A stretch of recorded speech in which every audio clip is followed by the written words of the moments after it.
سبحان اللہ وبحمدہ سبحان اللہ العظیم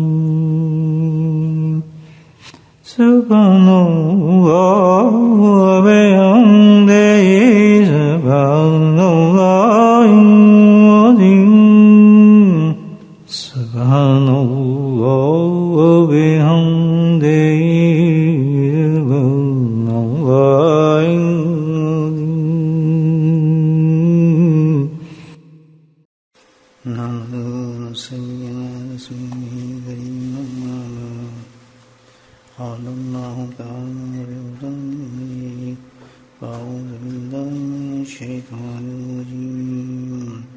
بسم اللہ الرحمن الرحیم ان اللہ وملائکتہ یصلون علی النبی یا ایھا الذین آمنوا صلوا علیہ وسلموا تسلیما اللہم صل علی سیدنا محمد وعدل الجود والکرم اللہم صل علی سیدنا ومولانا محمد وآلہ وصحبہ اللہم صل علی سیدنا ومولانا وآلہ وصحبہ وبارک وسلم اما بعد۔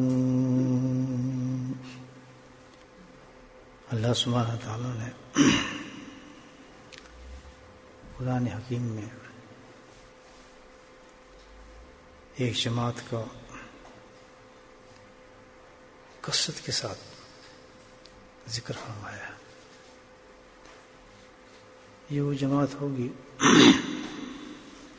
کہ حقیقت میں یہ لوگ جنت کے حقدار ہوں گے، اللہ کی محبت کے درجات کو نصیب ہوں گے، جنت کے اعلیٰ اعلیٰ درجات اس جماعت کو نصیب ہوں گے، اللہ سبحانہ تعالیٰ کا قرب خاص ان کو نصیب ہوگا،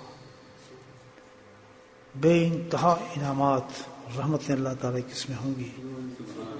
پورے قرآن میں اللہ تعالیٰ نے فرمایا ہے کہ اگر تم یہ سب کچھ لینا چاہتے ہو تو اس جماعت میں شامل ہو جاؤ۔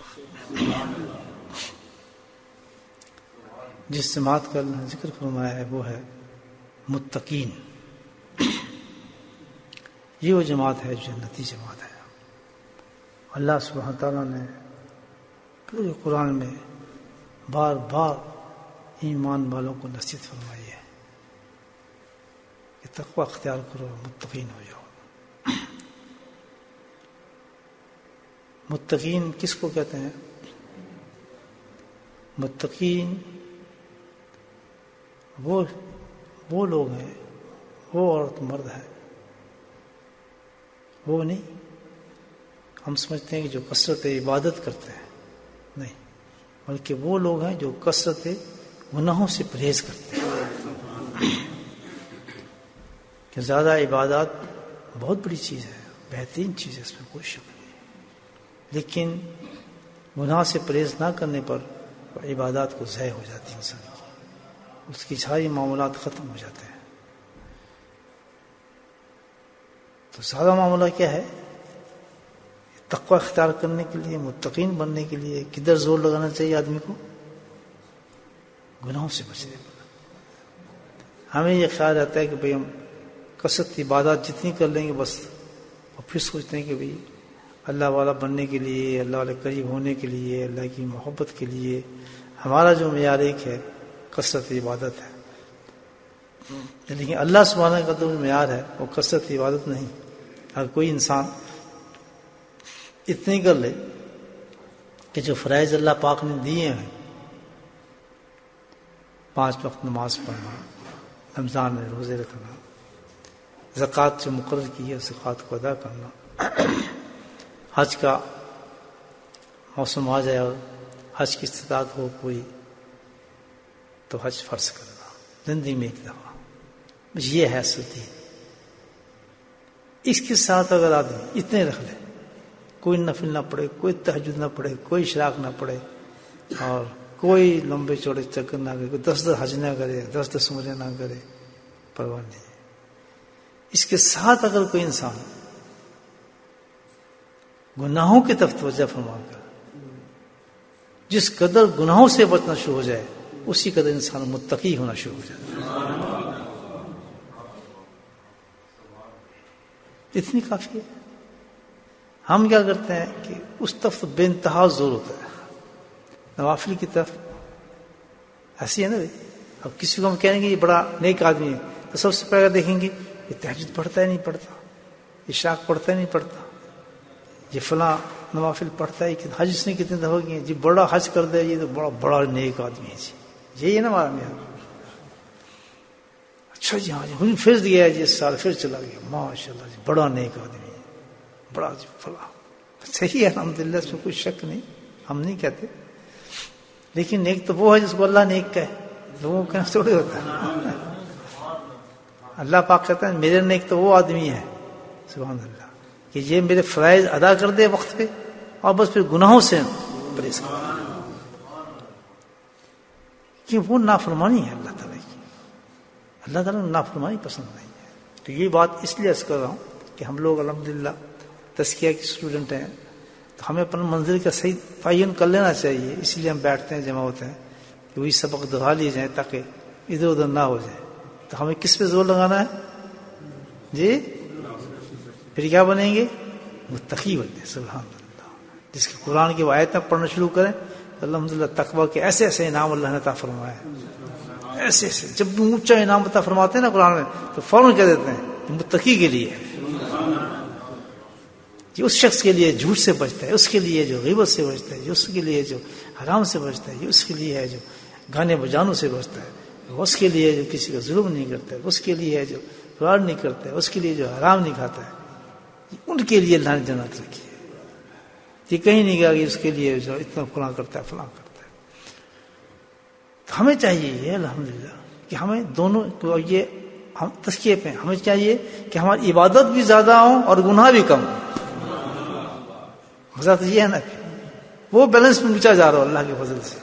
تہجد بھی آ رہی ہو، نفل بھی آ رہی ہو، حج بھی آ رہے ہیں، عمرے بھی آ رہے ہیں، لیکن اس کو ہم ضائع نہیں کر رہے بلکہ اس سے زیادہ توجہ ہم کس پہ دے رہے ہیں؟ یار یہ گناہ مجھ سے نہ ہو جائے. تو صرف ہمارے اپنی عبادت کو بچانے کے لیے تو مجاہد یہ کہ دونوں کام کریں. جی ہم فرض پہ کیوں اٹکیں؟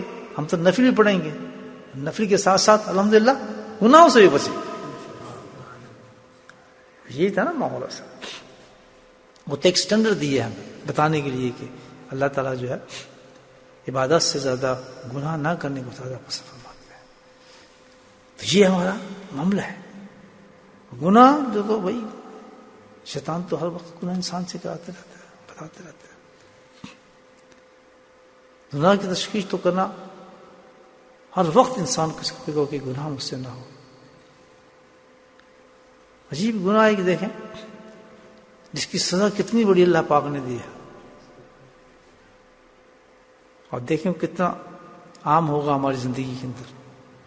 جیسے بھی میں نے تقویٰ کے آپ کو روز بتایا نا، تو گناہ بھی سن لینا.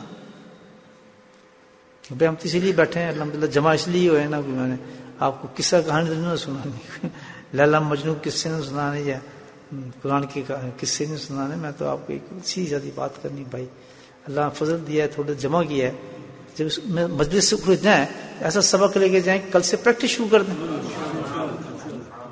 کریں گے تو یہ تو بات ہے، کوئی نئی چیز سامنے آئے تو اس کی پریکٹس آدمی شروع کر دیں. جو بہن بھائی سن رہے ہیں وہی سے سن رہے ہیں. یہ تھوڑی کہ اس کو ہم بیٹھ کے یہاں، وہ تو اللہ کا فضل ہے انعام. جب اللہ آدمی یہ سوچ کے چلتا ہے کہ چلیں بھائی ماشاء اللہ ایسی بات سیکھیں گے، اور دل سے چلتا ہے کہ اس کے بعد میں اپنی زندگی چینج کروں گا، تو اس کا پھر انعام بھی دیتے نا اللہ پاک نہیں دیتے. تو ہم اپنے گھر بار چھوڑ کے اتنی دور آئے ہیں، یہ ہم سوچ کے تو اللہ پاک کہتا ہے اس کے انعام بھی تمہیں دوں گا. وہ انعام کیا ہے کہ پھر اپنا ذکر بھی کراؤں گا. تو ذکر انعام ہوتا ہے انسان. یہ سب مجلسیں جو ہیں ایک پلس سسٹم ہے اس پر. اچھا اس طرح اللہ کا انعام آئے گا. ہم نے کیا کرنی ہے نیت کہ جو آج ہمیں بات ہم تک پہنچے گی آج سے ہم پہ عمل کرنا کریں گے نا بھائی. تو یہ بتا رہا تھا کہ گناہوں سے بچنا ہے، اور گناہ کی تو بڑی بڑی چیزیں ہیں، لیکن ایک ایسے گناہ جو میرے ذہن میں آ رہا ہے اس کی طرف توجہ کرنا چاہ رہے ہیں. یہ نہ سوچیں ہے ہی نہیں، کوئی ہے تب نکلتا ہے. میں تو ہے ہی نہیں جی، نہیں کہ میں ہوں، میں اپنا سکین کروں، یہ کیسے ہو سکتا نہیں ہے میرے میں کوئی فرشتہ ہوں، تب مزہ آتا ہے. ہم یہ کہتے نہیں میرا تو کس سے ہی نہیں ہے، ساتھ والے کے لیے کہا جا رہا ہے، وہ اینو کہا جا رہا ہے وہ ہے وہ بندہ میں نہیں فلاں یہ ہے، نہیں کہ میں ہوں، مجھے کہا گیا ہے. جو بھی سن رہا ہے جہاں بھی سن رہا ہے تسلیم کر لے کہ میں شخص ہوں، اور آج مجھے موقع دے دیا ہے، کل سے یہ نہیں کرنا ہم نے کہا. سزا سے پتہ چلتا ہے آدمی کو کتنا بڑا گناہ ہے.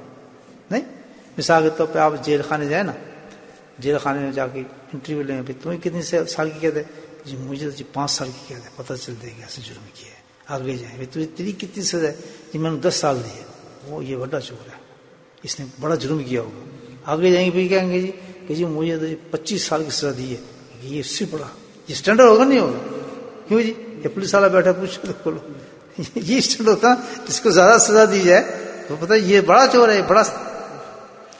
تو جس کی بڑی سزا ہوگی جس گناہ کی، تو پتہ چلے گا بہت بڑا گناہ ہے.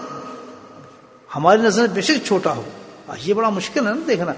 آج کے جو گناہ ہم یہ تو ہے ہی نہیں جی، گناہ ہے نہیں ہے کہ چھوٹا سا گناہ ہے، یہ تو گناہ ہے ہی نہیں. تو فوراً ہم نے کیا خیال کرنا ہے کہ آؤ اس گناہ کی سزا دیکھ لیں تو پتہ لگ جائے گا. اللہ کتنا اچھا مطلب ہے، یہ ایک سٹینڈرڈ دیا ہے. سمجھ آ گئی؟ یہ سب نصیحتیں ہو رہی ہیں. جب ہمیں خیال آئے نا نہیں ہو تو گناہ ہے ہی کوئی نہیں، اور اکثر آدمی کہتے ہیں کہ اللہ یار کدھر گناہ ہے، کتنے لکھا ہے؟ کہتے ہیں نہیں کہاں لکھا ہے کوئی گناہ یار، ساری دنیا کر رہی ہے. چپ کر جائے بھائی. اب سٹینڈرڈ آپ کو کیا بتا رہا ہوں کہ ذرا میں دیکھوں جو میں گناہ کر رہا ہوں اس کی سزا کیا ہے. اللہ جب سزا نظر آ جائے گی تو بندہ خود سمجھ جائے گا یہ بکواس کر رہا ہے، اصل تو گناہ بہت بڑا یہ گناہ ہے. جس گناہ کی میں بات کر رہا ہوں اس کی سزا کیا ہے کہ جہنم جو ایک ایسی جگہ ہے کہ اس سے بڑا اندھیرا کہیں نہیں ہے. پتہ ہے نا؟ تو اس میں ہر آدمی جا رہا ہو جس نے گناہ کیوں اس اندھیرے کے اندر جانے سب نے. تو حدیث میں آتا ہے کہ اس گناہ کے لیے یہ اندھیرا جو اللہ نے قائم کیا ہے جہنم کا، یہ اس کی مناسبت سے نہیں ہوگا بلکہ اس سے بھی زیادہ اس کے لیے ایک اندھیرا قائم کیا جائے گا. اب پتہ چلا کتنا اس سے بھی زیادہ ایک گناہ جو ہے وہ قائم کیا جائے گا اندھیرا اس گناہ میں اس کو ڈالنے کے لیے. اللہ معاف فرمایا اس گناہ سے. پھر فرمایا اور سنا حدیث کہ اتنا بڑا گناہ ہے کہ اللہ سبحانہ تعالیٰ اس گناہ کرنے والے کی چاہے لٹک جائے کسی جگہ بھی، کسی جگہ پہنچ جائے، اس کی دعا کو سنتے ہی نہیں. اللہ تعالیٰ ہم اس گناہ سے بچائے. آپ سمجھ آ رہے ہیں کتنا بڑا؟ آپ آگے دعا ہی نہیں سنتے اللہ پاک اس کی. وہ کہتے میں گناہ گار ہوں گی نہیں جی، میں نے تو کچھ کیا ہی کوئی نہیں جی. دیکھو جی اس کو تو یہ ہو رہا ہے، اس کو تو فنا ہو رہا ہے، میں نے تو کچھ کیا نہیں. اب ذرا سوچیں کہ گناہ سے اندازہ لگا لیں کہ سزا کے طور پر کہتا اللہ سبحانہ تعالیٰ اس کی دعا سنتا ہی نہیں. آگے سن، اس گناہ کرنے والے کی اللہ سبحانہ تعالیٰ کبھی اس پہ رحمت ڈالتے ہی نہیں. ہم امیدوار ہیں نا گناہ کے بعد کس چیز کے؟ اللہ کی رحمت کے. کہ چلو یار اللہ کی رحمت بچائے گی، رحمت سے بچیں گے. اللہ کہتا ہے رحمت کے بھی دروازے بند کر دیتا ہوں. بتاؤ کہاں جائے گا؟ سننا بھی نہیں. ایک آسرا ہے کہ چلو یار اللہ سے دعائیں مانگتے ہیں، وہ بھی نہیں سنتے. چلو بھی اللہ کی رحمت تو ہے نا. ہم یہ بھی کہتے ہیں نا اللہ جی بڑا غفور رحیم ہے، یہ بھی اکثر سننے میں ہے. ٹھیک ہے کہ گناہ کرتے ہیں اللہ بہت سن لیں. اللہ کہتا ہے کہ میری رحمت اس تک پہنچتی ہی نہیں ہے. سوال ہی پیدا نہیں ہوتا. نہ میں اس کی دعا سنتا ہوں نہ میری رحمت اس تک پہنچتی ہے. ایک اور آسرا ہمارے پاس ہے، بڑا عجیب گناہ ہے دوستوں، میں جس طرح آپ کو بتا رہا ہوں، اللہ معاف فرمائے. اب ایک آسرا ہم مومن کے پاس ہے، وہ ہم کہتے ہیں کیا جی اللہ چلو ادھر سے ایک دروازہ تو کھلے ہو، کیا اللہ کے نبی کا دامن پکڑیں گے، ان سے کہیں گے شفاعت کر دو. یہ ہے نا ایک ہمارے پاس دروازہ ہے، وہ بھی سن لیں. یہ اتنا بڑا گناہ ہے کہ اللہ کے نبی سن کہتے ہیں کہ میں اس آدمی کی شفاعت کروں گا ہی نہیں. کرو شفاعت کروں گا ہی نہیں، کس ختم. اب بتاؤ اتنی کافی ہے. ابھی تو ہے بہت لمبی لسٹ، لیکن میرے خیال اس سے زیادہ آدمی اور کیا چاہیے. دروازے سارے بند ہو گئے. اگر کوئی بھائی اس وقت اس گناہ میں ملحوظ ہے، ملحوظ سمجھتے ہیں یعنی کر رہا ہے اس وقت گناہ میں وہ کرتا ہے، وہ گناہ جس کو گناہ آ رہا ہے، تو فوراً سے پیش ہے اس کو اس گناہ کو چھوڑ دینا چاہیے. اللہ کا بڑا کرم ہے، بڑا کرم ہے، بڑا کرم ہے کہ اللہ نے ہمیں سنا دیا. کروڑوں انسان کو پتہ نہیں ہوگا. کیوں کہ اتنا مست ہے اس گناہ کے اندر آدمی کہ ان کو احساس ہی نہیں ہوتا اس چیز کا. گناہ کیا ہے؟ گناہ ہے ظلم کرنا. کیا ہے؟ ظلم کرنا. تو یہ بات کی جاتی ہے تو آدمی کہتا ہے میں تو ظالم ہوں ہی نہیں. دیکھا نا آپ نے، میں تو ظالم، میں نے کہا ظلم کیا ہے؟ میں شکر ہے بس ہی ہے. سب کہہ رہے ہوں گے سب جتنے سن رہے ہیں بڑی بات چل جیسے ان سے پتہ نہیں کیا ہوا، کون سا گناہ آ رہا ہے. وہ کتنا بڑا گناہ ہے. سب کہ ہم ہیں تو بچ جائیں گے. سب کے دل میں یہ آیا شکر ہے بچ گئے. پتہ نہیں حضرت کون سا گناہ بتا رہے تھے، یا شکر یہ تو گناہ ہمارے میں ہے ہی نہیں، ہم تو ظلم کیا ہی نہیں کسی سے. ایک سب باقی تو ظلم بڑے ہیں، اس تو میں اس طرف نہیں جاتا. لوگ مال کھانا، ظلم کرنا، گالیاں دینا، اپنے سے چھوٹوں کو بدتمیزیاں کرنا، بیویوں پہ ظلم کرنا، اولادوں پہ ظلم کرنا، خاوندوں کو بیویوں پہ ایک معاشرہ تباہی کی طرف ہمارا گزرا ہوا ہے. وہ تو ہے نا ظلم. تو ہم سب کہہ رہے ہیں ہم تو ہے ہی نہیں. چلو ٹھیک ہے، لیکن ایک چیز میں آپ کو بتا دوں، پھر اس کی طرف نظر کر لیں، پھر مجھے کہیں جی ہم ہے ہی نہیں. تو آج سے ہم نے یہ سوچنا ہے کہ بھائیو کہ کوئی آدمی ہمیں ظالم نہ سمجھے. سمجھا گی بات؟ ظالم اپنے آپ کو خود ظالم نہیں کہتا، بلکہ کیا ہے کہ جس پہ ظلم ہوتا ہے وہ اس کو کہتا ہے تو بڑا ظالم ہے یار، تم نے میرا کام خراب کیا. جس کے منہ سے یہ لفظ نکل جائے تو وہ بڑا ظلم کرتا ہے میرے. بہت بڑی بات ہے. کسی کے منہ سے یہ بات آپ سن لیں اگر، تو ہم کیا کہتے ہیں؟ بکواس کر دیں. کبھی بھی کوئی شخص اس طرح بلک کر چیخ کر کسی کو یہ نہیں کہے گا کہ تم نے ظلم کیا ہے یار میرے ساتھ. لوگوں سے کہتے ہیں یار بہت بڑا ظلم کیا ہے. کہ وہی شخص کہے گا ظلم کا کہ جس کا دل تباہ ہو چکا ہوگا. اس کے ہاتھ سے مال کھایا ہوگا، دکان کھائی ہوگی، نوکری میں اس کا ظلم کیا ہوگا، ساروں فیلڈ کھلے ہوئے کہ انسان کی زبان سے نکلتا ہے یہ بڑا ظالم ہے یار. لوگوں سے کہتے ہیں اس نے میرے پہ ظلم کیا ہے، اس نے میرا حصہ کھا لیا، اس نے میرا مال کھا لیا، اس نے فلاں کھا لیا. جو جس پہ ظلم ہوتا ہے نا وہ آدمی تو جو ہے کیسے اس کو نہیں کہے گا تم نے مجھ پہ ظلم کیا، لیکن ظلم کرتا ہے وہ کہتا ہے میں نے کیا ہی نہیں. اب دیکھ گھر سے شروع ہو جائے. گھر ایک پورا ملک ہے ہمارا. گھر سے شروع ہو جائیں. بچے بتائیں گے آپ کو، اولاد آپ کو بتائے گی، بیوی آپ کو بتائے گی، ماں سب بتا دیں گے کہ یار یہ بڑا ظالم آدمی. کچھ لوگوں پہ محبتیں غالب ہوتی ہیں. بعض محبتیں ایسی ہوتی ہیں کہ جو انسان پر غالب ہو جاتی ہیں، اس محبت کی وجہ سے وہ یہ نہیں کہتے ظلم کیا، لیکن سمجھتے ہیں کہ ایسے میرے ساتھ ناانصافی کی ہے. وہ ماں باپ ہوتے ہیں. سبحان اللہ. باتیں سمجھ آ رہی میری؟ چنگا خاصا رگڑا ہوتا ہے ماں باپ کو اس نے، لیکن ماں باپ کے منہ سے یہ نہیں نکلے گا کبھی کہ ظالم ہے، بد دعا نہیں دیں گے. لیکن کیا ہے کہ سب سے بڑا حقیقت ظلم کر رہا ہے وہ شخص، کیونکہ محبت غالب آ گئی اس پہ تو وہ نہیں کہہ رہا. اس پر قدرت نے ایسی محبت غالب کر دی ان پر کہ وہ کہہ نہیں رہا، اس کے ظلم کی داستان بیان نہیں کر رہا، لیکن دل اس کے تباہ ہو چکے ہیں، اس سے برباد ہو چکے ہیں اس کے ظلم کی وجہ سے اس نے کیا ہے. ہر انسان کل کھڑا ہوگا روز قیامت میں، سب سے پہلے حساب کہے گا اس نے میرے ساتھ یہ ظلم کیا تھا. میری گاڑی ماری تھی اس نے مجھے پیسے نہیں دیے، میرے ٹائر پھاڑے سے پیسے نہیں دیے، میرے ساتھ یہ میں نے کیا تو اس نے مجھے ساتھ یہ کیا. ہے یا نہیں دنیا میں حساب؟ کوئی آدمی سے بچا ہوگا؟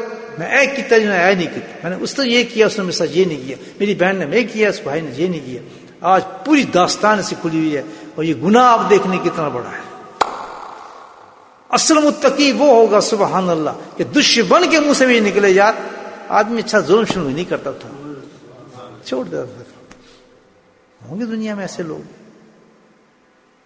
تبھی تو کہا جاتا ہے کہ جب کسی معاملات میں دیکھتے ہیں کہ جھگڑے بہت زیادہ ہو رہے ہیں، اس لیے کہ ایسا نہ ہو کہ میں ظالم ہو جاؤں، وہ اپنے حق کو بھی چھوڑ دیتے ہیں. بولے سبحان اللہ. ان کو آخرت نظر آتی ہے, دنیا نظر نہیں آتی ان لوگوں کو. ان کو یقین آ گیا اس بات کا جو ہم کر رہے ہیں, آپ اس وقت میں آپ سے کر رہا ہوں, ان کو یقین آ چکا ہے کہ بھائی یہ فیکٹ ہے, یہ حقیقت ہے. اتنی بڑی چیز. اب سنیں, ایک عجیب چیز بتا رہا ہوں آپ کو, ظالم ہوتا کیا ہے. سفیان ثوری رحمۃ اللہ بہت بڑے شخص گزرے, محدث بھی تھے, عالم بھی تھے, مفکر بھی تھے الحمدللہ, اور سب سے بڑی بات اللہ والے تھے. اپنے وقت کے بہت اونچے ولی اللہ گزرے سفیان ثوری رحمۃ اللہ. ان کی باتیں میں کرنا شروع کروں تو صبح ہی ہو جائے. ان کے کلامات, ان کے واقعات, ان کی حیثیت, ان کے مقامات بہت بڑے اونچے انسان. تو وہ لکھتے ہیں رسی کیا. تو بھائی کہتے ہیں ایک ظالم کی تمہیں ایک چھپی ظلم بتاتا ہوں آپ کو, میں ایک ظلم بتاتا ہوں اصل ظلم کیا ہے, اس کی طرف توجہ کریں ہم سب. کہتے ہیں ایسا شخص, اب سن لیتا کہ ایسا شخص جب دعا مانگے تو اپنے لیے دعا مانگے, اپنے ماں باپ جس نے اس کو پالا ہے. اب یہاں سن لیں ماں باپ کے بارے میں تشریح ہوئی. ماں باپ کیا کام کرتے ہیں, جن کو رب بنا اللہ نے کہا ہے, رب کا نام آیا اس کے ساتھ. انسان کو پالتے ہیں نا, پرورش کرتے ہیں, روٹی دیتے ہیں, پانی دیتے ہیں, وہ دودھ پلاتی ہے, بچپن سے اس کرتے ہیں, اس کو بارے میں یہ نا. یہ کس کو پال رہا ہے انسان؟ جی جسم کو پال رہا ہے نا. آپ کی باڈی بناتے ہیں نا, ٹھیک ہے نا. تو ایک چیز تو نہیں, دوسری چیز کیا ہے؟ روح ہے. تو بعض یہ تو باپ ہے جو جسم کو پال رہے ہیں, تو اللہ تعالیٰ کہتے ہیں میں روح کو پالنے والے بھی باپ پیدا کیے ہیں. سبحان اللہ. تو مقابلہ جسم کے, جو جسم کے لیے پیدا کیا وہ روح کے لیے پیدا کیا, یہ نہیں ہے دونوں ساتھ نہیں. اس کے لیے بھی روٹی رکھی, اس کے لیے بھی روٹی رکھی. اس سے روٹی آپ گوشت بریانی کھائیں گے, اور اس کے لیے سبحان اللہ والحمد للہ لا الہ الا اللہ. بریانی کھائیں گے, دعوت جائیں گے, بریانی کھائیں, پیٹ بھر جائے گا, مزہ آئے گا. سبحان اللہ کے ذکر کی مجلس میں جائیں گے, دل بھر جائے گا, روح تازہ, بڑا سکون ملے ہے یار, بڑا, کیونکہ روح کا کھانا ملے, بریانی مل گئی. سبحان اللہ والحمد للہ لا الہ الا اللہ واللہ اکبر. اللہ کے نبی فرماتے ہیں کہ یہ کلمہ کس نے پڑھے, کون ہے یہ شخص؟ ارے جس نے کلمہ پڑھا, واللہ اللہ کے رسول فرماتے ہیں کہ یہ تو ساری دنیا مافیا میں جہاں سورج چمکتا ہے اس سے بھی زیادہ مجھے پیار ہے یہ کلمہ. جب ایسی مجلس میں پہنچ گیا, اللہ اکبر, اس کو کھانا مل گیا روح کو, تو معلوم ہوا کہ جس طرح باپ ماں کھانا بنا کے رکھتی ہے نا, انڈے تل کے, یہ کر کے کباب, پتر کھا دے, پتر کھاندہ جناب جا کے رگڑتے ہیں روٹی. تو ادھر کیا ہے, اللہ والوں کے دسترخوان بچے ہوتے ہیں روحوں کے, کہ پتر کھاؤ, اے کھاؤ. جیسے وہاں روح رہتے. دو قسم کے ماں باپ ہوتے ہیں, ایک وہ جسم کو پالتے ہیں, لیکن وہ جسم جو پالا ہوتا ہے آخر اس میں مٹی میں جاتا ہے, مٹی بن جاتا ہے. سبحان اللہ, اس سے کیا فائدہ انسان. تو ایک حفاظت کے لیے اللہ نے ماں باپ کو پیدا کر دیا, کیونکہ تاکہ جسم کو تو اس کو دیکھ بھال کر اس آدمی کی, تاکہ یہ عبادت کرے, جو میں اس کو مشن دیا اس مشن کو پورا کرو, بس اس لیے تک دی ہے. لیکن روحانی ماں باپ جو ہوتے ہیں, جو اللہ نے پیدا کیے تھے روح کے لیے, سمجھے آپ, روح کے لیے پیدا ہوتے ہیں, وہ کیا کام کرتے ہیں؟ جس طرح ماں باپ بغیر لالچ کے کام کرتے ہیں, تو جو آپ کا روحانی باپ ہوگا وہ بغیر لالچ کے پالے گا. یہ ایک اندازہ جاننے کا کہ روحانی میرا سچا باپ کون سا ہے اور ستیلا باپ کون سا. سیدھا اسٹریٹ فارورڈ نشانی بتائیں اللہ پاک. جو آپ سے پیسے ٹکرا مال کر کے, یہ باپ ہی کوئی نہیں, چور ہے تو میں پیسے ٹکرتے رہتے ہیں, سگا بھی ہے نہیں. تو جو ایک کہتے ہیں باپ ہوں آپ کا, ٹھگے آپ سے پیسے, مال کمائے, یہ کرے, فلاں کرے دنیا, تو آپ فوراً کہیں کہ یہ جو ستیلا باپ ہے, سگا باپ نہیں ہو سکتا. کہ جو سگا باپ ہوگا میرا, اس کے تعلق صرف اتنی محبت ہوگی کہ میری پرورش تک دھیان رکھے. بولو سبحان اللہ. جس کو ایسا باپ مل گیا سبحان اللہ, وہ یتیم نہیں رہتا. اتنے یتیم ہیں اس وقت دنیا کے اندر جن کے باپ نہیں ہیں. پتہ چلا, اس قدر یتیم ہے, باپ ہی نہیں بیچاروں گے. شکر کریں باپ مل گیا ہمیں اللہ کا. جس کا باپ نہیں تو وہ کیا ہوتا ہے؟ یتیم ہوتا ہے. وہ روحانی یتیم ہے بیچارے, اس کا باپ ہی کوئی نہیں, پتہ ہی نہیں کہ پرورش کرنے کی روح. جب مریں گے تو روح کہے گی میں تو ہے ہی تھا ہی کوئی نہیں, مجھے پال, اس نے میرا کوئی باپ ہی نہیں تھا میرا. تو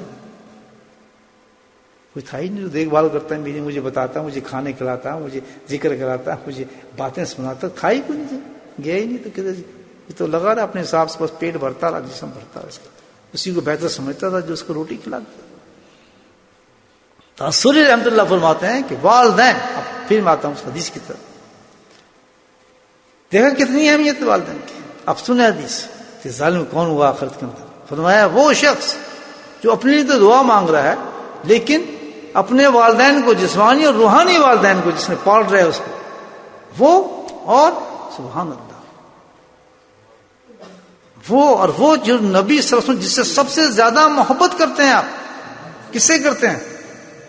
معراج پہ گئے ہیں، اللہ سبحانہ تعالیٰ سے باتیں ہو رہی ہیں، آمنے سامنے کھڑے ہیں، وہاں غم کس کا تھا؟ امام حسین کا، حضرت فاطمہ کا نہیں. غم کس کا تھا؟ کہ میری امت کے لیے کیا فضل مجھے کچھ دے. اللہ کے نبی نے ان کو تحفہ دیا، میری امت کے لیے کچھ اس کے تو کچھ کریں. اندازہ لگائے محبت کا، آپ امت سے کیسی محبت تھی. تو اللہ نے کہا ٹھیک ہے، پھر میں ایسی چیز تجھے دیتا ہوں کہ وہ بھی کیا یاد رکھی کہ آج تیری میری ملاقات ہے، تو مجھے دیکھ رہا ہے، میں تجھے دیکھ رہا ہوں، تو تیری امت کو بھی یہی مزہ دے دیتا ہوں. چل پکڑیے 5 نمازیں، ہر نماز میں یہ مزہ آئے گا اس کو. کہتے نہیں نماز کیا ہے؟ مومن کی کیا ہے؟ کہ تو آسمانوں پہ دیکھے گا. تیری محبت کا تقاضا یہ ہے کہ تیری امت جو ہے زمین پہ بیٹھ کے سجدہ کرے گی اور مجھے دیکھے گی. اللہ نے کہا ہے نا کہ جب سجدہ کرو تو ایسے کرو جیسے تم مجھے دیکھ رہے ہو. تو دیکھتے ہوں گے نا کوئی لوگ جن کی روحیں صحیح ہوں گی، جن کے روحانی باپ ہوں گے، جنہوں نے ان کو تیار کیا ہوگا، تو واقعی اللہ کو دیکھتے ہیں سجدے. کہتے ہیں آج جو بچہ بیکار، تیرا باپ کوئی نہیں، باپ ہی کوئی نہیں. جس کے باپ نہیں ہوتے پھر بچے بیکار رہتے ہیں بیچارے، گلی میں پھرتے ہیں، ادھر پھرتے ہیں. باپ سر پہ ہو تو اس کی حفاظت کرتا ہے، اس کو اسکول بھیجتا ہے، مدرسے بھیجتا ہے، حافظ بناتا ہے. باپ کرتا نہیں یہ کام. اسی طرح وہ لوگ یتیم ہیں جن کی روحیں گناہ میں ڈوبی ہوئی ہیں، ان کے باپ ہی کوئی نہیں. سبحان اللہ. اور جن کے روحانی باپ ہوتے ہیں وہ گناہ کرنے ہی نہیں دیتے، اسکول بھیجتے ہیں، ان کو باقاعدہ ان کی حفاظت کرتے ہیں. حافظ بن جائے تو وہ کرتا. باتیں سمجھ رہے میری؟ 100% ہاتھ کھڑا کرو سمجھ رہے. چلیں صحیح ہے. اب حدیث کی طرف کہ جو خود تو دعا کر رہا ہے، اور دعا کے ہم ہر لمحے موقع دیتے ہیں انسان کو، کسی وقت بھی بندہ دعا مانگ سکتا ہے، اور خوب مانگے دعا، نفل کے بعد، فرض کے بعد، تلاوت کے بعد، ذکر کے بعد.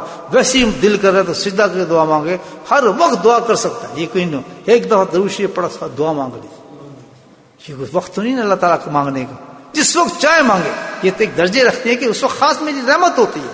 اگر فرض کے بعد مانگو گے تو خاص رحمت میری ہوتی ہے. اس وقت خانہ کعبہ کے قریب مانگو گے تو خاص رحمت وہاں میری ہوگی. کسی اللہ والے کی محفل میں مانگو گے وہاں خاص رحمت ہوگی. وہ تو خاص جگہیں اللہ نے بتا دی ہیں. لیکن مانگنے کو فرمایا کہ کسی ہیزیٹیٹ نہ کرو، ہیزیٹیٹ مت کرو. ہیزیٹیشن نہیں ہے اس میں، ہیزیٹیٹ مت کرو. جب تجھے اپنے رب سے ضرورت پڑے وہیں کھڑو کے مانگ لو. فاستجب لکم، مانگ میں دے دوں گا. گلی میں مانگ لے، سڑک میں مانگ لے، باہر مانگ لے، بس پہ مانگ لے، کوئی میرے تیرے درمیان پردہ نہیں ہے. کیوں؟ کہ میں دینے والا ہوں اور تو لینے والا. یہ رشتہ ہے ہمارے. تو اپنے لیے دعا مانگ رہا ہے، اپنے روحانی باپوں کو چھوڑ رہا ہے، جسمانی باپوں کو بھول رہا ہے، اور تو سرکار کی امت کو بھول رہا ہے. تو فرمایا سب سے بڑا ظالم یہی ہوگا آخرت کے اندر. سمجھ آئیں گے بھائی جان؟ اب بتاؤ کہ ظلم کتنی بڑی چیز ہے. بچے ہیں کتنے ہم لوگ ہیں جو چیزیں سب سے پہلے دعا مانگتے ہیں. آج کے بعد پکا وعدہ کر لیں کہ جب دعا کے لیے ہاتھ اٹھیں گے، کوئی بات بھی ہوگی، مانگنے اپنے لیے اللہ تعالیٰ سے ضرورت مجھے پڑ گئی ہے، ایک دم ضرورت پڑ گئی ہے. جس کو اللہ تعالیٰ سے تعلق ہوتا ہے نا، سبحان اللہ، اللہ نے ایک معیار دیا ہے اتنا زبردست. ہر چیز اللہ سے مانگ. ابھی میں چلا ہوں، میری تھوڑا سا میں چلا ہوں، میری عینک جو ہے خراب ہو رہی ہے، تو میں کس سے مانگوں گا؟ فوراً اوہو اللہ تعالیٰ میری عینک کو صحیح کر دے. یہ عادت ہونی چاہیے. یہ کیسے خراب ہو گئی؟ بس آنکھوں میں لگا لو، اللہ سے دعا مانگ لی. سبحان اللہ. اتنا ریلیشن انسان کا ہو. پیاس لگی ہے، اللہ تعالیٰ مجھے پیاس لگی، پانی کے میرے انتظام فرما دے. یہ تعلق ہے ہمارا؟ نہیں. اندازہ لگائیں کتنا دور کیا اللہ تعالیٰ. اور اس کو خدا کون ہے؟ جب آپ کو پیاس جب ضرورت پڑی اس کو خدا کون ہے؟ بس خدا اس وقت ہے کہ بہت بڑی ضرورت پڑے پھر اس کے لیے وظیفے کیے جائیں، وظیفے پھر بڑے لمبے لمبے جناب ختم کیے جائیں اور پھر وہ دعا مانگی جائے. اتنا اللہ تعالیٰ کو تکلفات کے ساتھ دیتا ہے.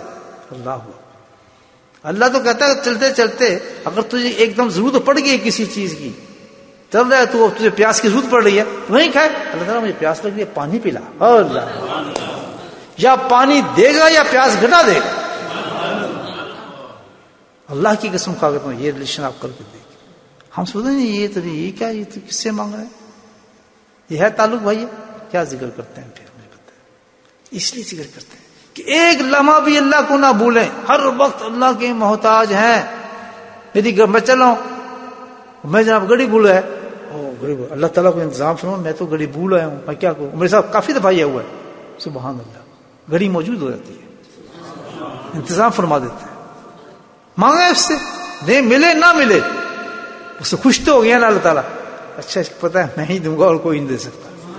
ہم ہی کرتے ہیں وہ یار گھڑی میری رہ گئی، وہ یہ فلانے یا یہ کرنا، یا بڑا مشکل ہو گیا. پہلے 10,000 شکوے، پھر پریشانی، پھر اس کا حل تلاش کرنا اور پھر اس پہ جستجو کرنا. وہ پاگل تھے پتر ادھر کھڑا مانگ رہا، اس دینے والی چیز ہے.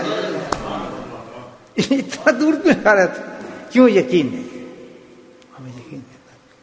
تو اس یقین کو ڈیولپ کرنا ہے. تو کتنی بڑی بات کہی ہے امام سوری، حدیث ہو گیا غالباً کہ جو شخص اپنے لیے دعا مانگ رہا ہو اور اپنے والدین کو بھول رہا ہو اور نبی پاک کی امت کو بھول رہا ہو، مسلمانوں کو بھول رہا ہو، ان کے لیے دعا نہیں کر رہا، تو سب سے بڑا ظالم وہ ہوگا آخرت کے اندر. اب جتنی گناہ میں نے آپ اس کی ظلم کی سزا بتائی ہے، مجھے بتائیں ایسے آدمی جائے گا اس میں نہیں جائے گا. آج کے بعد سچی اور پکی توبہ کہ جب بھی دعا مانگیں گے تو کس طرح مانگیں گے؟ اپنے روحانی باپ کو بھی یاد رکھیں گے، اپنی جسمانی، ورنہ وہ آدمی تو اب یہ لازم ہے وہاں پہ، آسان کسی بھی نہیں کر رہے. یہ تو حکم ہو گیا اللہ تعالیٰ کہ میں نے دیا تجھے باپ، باپ نہ دے تو پیدا کیسے ہوتا؟ جسمانی باپ میں نے تجھے دیا، تجھے پیدا کر دیا. روحانی باپ میں تجھے دیا کہ تیری روح کو زندہ کر دیا، تجھے جنت میں پہنچا دیا. تو کیا سمجھتے ہے اپنے آپ کو؟ تو خود ہے سب کچھ. نخرے کرے گا، کبھی نہیں دے مانگنی دعا کو مانگو، پھر آپ دعا مانگ بھی دی.